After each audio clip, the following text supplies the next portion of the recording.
Well, good morning. As we have completed until the principles of the core principles of software engineering, then with respect to each and every phrases, with respect to each and every framework, we have seen the principles regarding to them. Like कि पहले कौन सी है communication के principles देखे, उसके बाद communication, then planning principles, and we are done with the modelling principle. Okay. So software के core principles, the core principles of software engineering, and ये जो तीन एक्टिविटीज है, respective to those three activities, we cover the principles of each of them. And now only construction practices and मतलब construction principles and deployment principles are left. So in this today's lecture we are going to cover those construction practices or principles and deployment principles in software engineering. Okay, so let's start with that concept. Okay, so as I said before, write it down all the principles, because do not get confused between all the principles, because there are individual practices of each and every framework activities and as well as core principles of software as well. So वो mixture मत करो.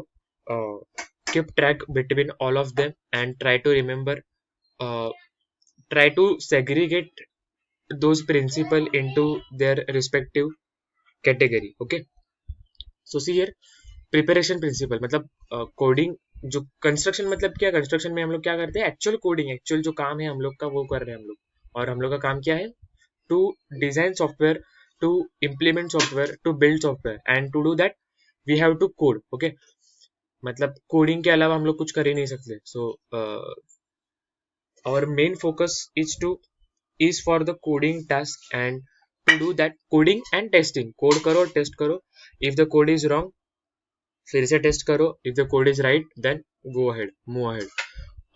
But before that you have to prepare those principle before actually going to the coding principle. So वो क्या है, वो 5 principles है. Understand the problem you are trying to solve. Obvious है कि जो मुझे सॉल्व करना है वो मुझे पहले डेप्थ में अंडरस्टैंड करना पड़ेगा, उसके कोर कंसेप्ट क्या है, उसका बेसिक क्या है. After that understand basic design principles and concept, जो हम लोग ने पहले देखे.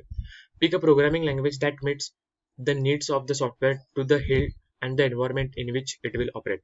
मतलब ऐसी एक प्रोग्रामिंग लैंग्वेज चूज करनी है मुझे. जैसे कि अभी मुझे मशीन लर्निंग करना है तो ऑब्वियसली मैं पाइथन को प्रेफर करूंगा. सो ऐसे एक प्रोग्रामिंग लैंग्वेज प्रेफर करनी है, चूज करनी है, जो सारे मेरे रिक्वायरमेंट को मीट करे और जैसे मेरा एनवायरमेंट है वो हिसाब से वो ऑपरेट करे और मुझे एक्सपेक्टेड आउटपुट दे. ठीक है, ऐसी मुझे क्योंकि एक ही काम में सी लैंग्वेज से भी कर सकता हूँ, सी प्लस प्लस से भी कर सकता हूँ, जावा से भी कर सकता हूँ, जावा स्क्रिप्ट से भी कर सकता हूँ, पाइथन से भी. जो ऑब्जेक्ट ओरिएंटेड प्रोग्रामिंग है वो सबका नेचर सेम ही है. ठीक है, सो ये इतने सारे लैंग्वेज है, और भी बहुत सारे लैंग्वेज है, रबी है, सी शार्प है, बहुत सारे लैंग्वेज है.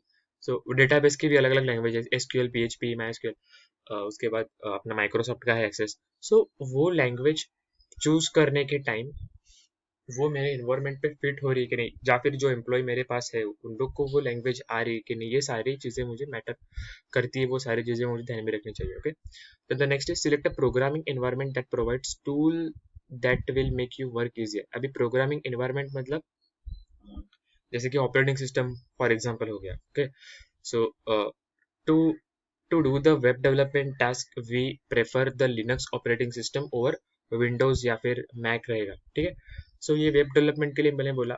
ऐसे बहुत सारे फील्ड्स है अपने में, डेटा साइंस है और भी बहुत सारे फील्ड्स है. तो वो हिसाब से मुझे, और मैं सिर्फ प्रोग्रामिंग इन्वायरमेंट मतलब सिर्फ ऑपरेटिंग सिस्टम ये चीज नहीं है, बहुत सारी है. मतलब उसमें हार्डवेयर रिक्वायरमेंट मतलब हार्डवेयर एस्पेक्ट भी है और software aspect as well as network aspect भी है. So to choose preferable preferable environment depending on our needs. और लास्ट है, create a set of unit test that will applied once the component you code is completed. अभी unit test वाला part हम लोग को next chapter में आने वाला है, तब वो डिटेल में समझेगा. बट इन लोग ने क्या बोला है, create set of unit test that will, unit test का एक सेट अप्लाई करो जो मुझे हेल्पफुल रहने वाला है. ठीक है, तो यूनिट टेस्ट वाला पार्ट हम लोग वो लेक्चर में ही डिटेल में डिस्कस करेंगे.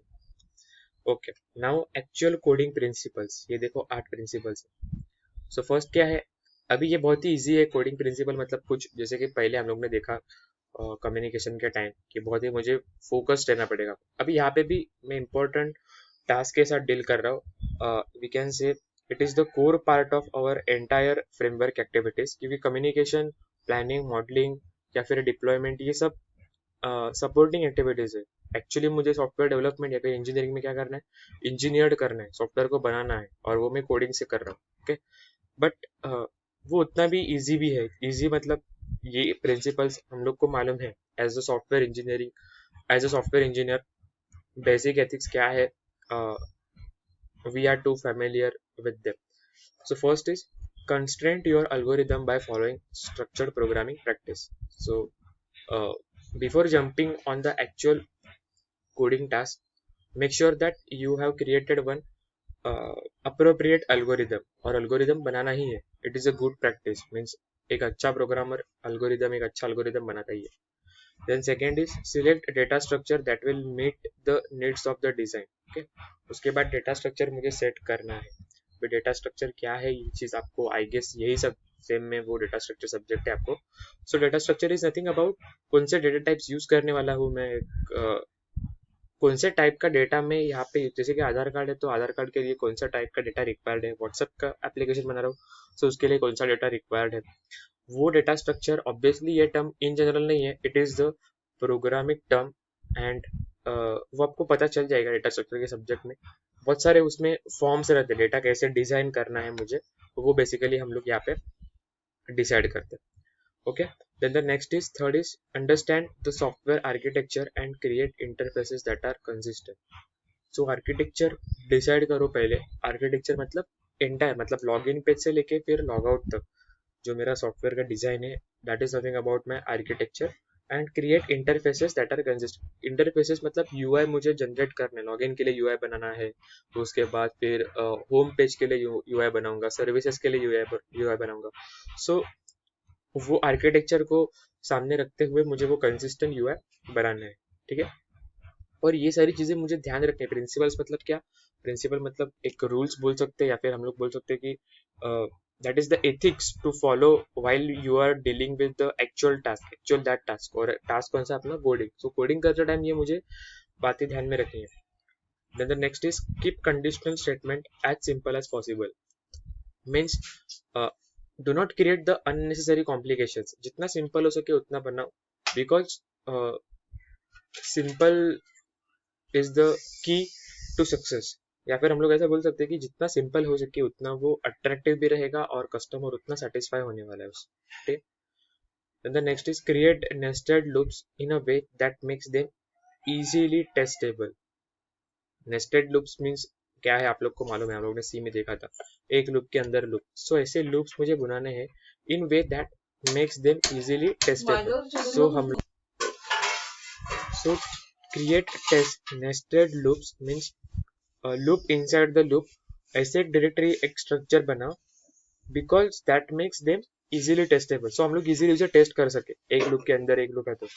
Otherwise you create a n number of loops and you don't have to, you don't have, means if you want to track on them but you didn't, because the n number of loops create complications in your program. Okay, so to reduce that, create a nested loop. Then the next is select meaningful variable names and follow other local coding standards.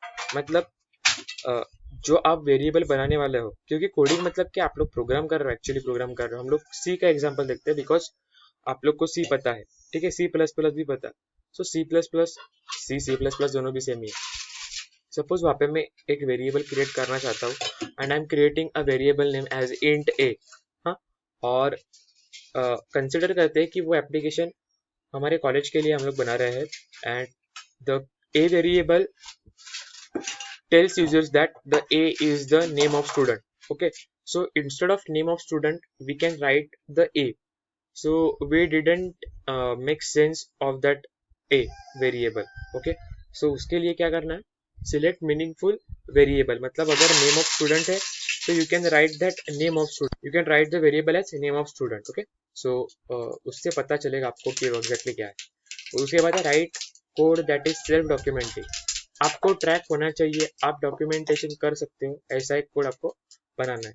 And the last is create a visual layout that adds understanding, और एक ऐसा programme बनाओ, एक ऐसी visual layout बनाओ जो आपको समझ में आए, कस्टमर को समझ में आए, एंड अगर कुछ डिफिकल्टीज आ भी रही है so you can fix them, और आप लोग उसे हैंडल कर सकते हो।